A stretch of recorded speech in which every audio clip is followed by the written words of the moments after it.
नमस्कार भक्तजनो.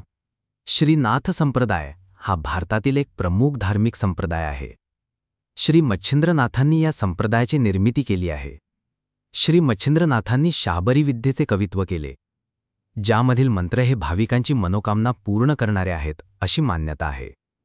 श्री नवनाथ भक्तिसार हा एक महत्त्वाचा ग्रंथ असून धुंडीसूत मालू यांनी या ग्रंथाची रचना केली आहे. या ग्रंथात एकूण 40 अध्याय आहेत. हे सर्व अध्याय कथारूपाने मी सादर करीत आहे. तर हा आहे प्रथम अध्याय. श्री जगद्गुरु पांडुरंग कुलदैवत व मातापिता या सर्वांना विनम्र भावाने वंदन करून श्री नवनाथ भक्तिसार या ग्रंथातील दिव्य कथनास मी प्रारंभ करतो.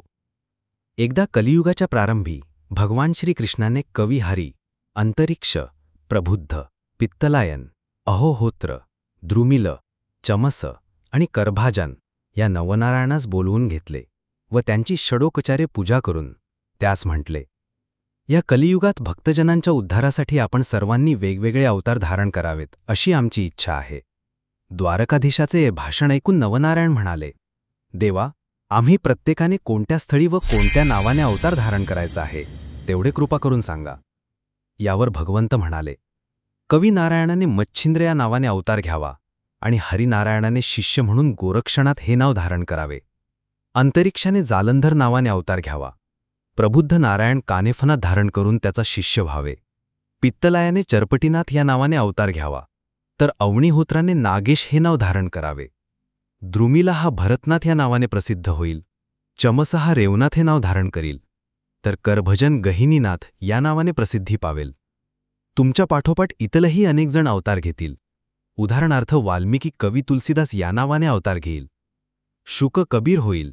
व्यासमुनी जयदेव बनेल. माझा प्राणप्रिय शिष्य उद्धव नामदेवाचा अवतार घेईल. प्रभू जांबुवंत नरहरी होईल. बलराम पुंडलिक बनेल.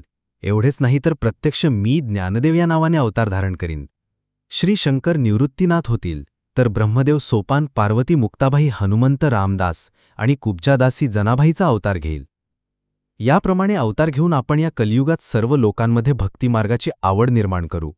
भगवंताचे हे भाषण ऐकून नवनारायण म्हणाले, देवा, आता मी कोणत्या स्थळी व केव्हा अवतार धारण करावेत ही कृपा करून सांगा.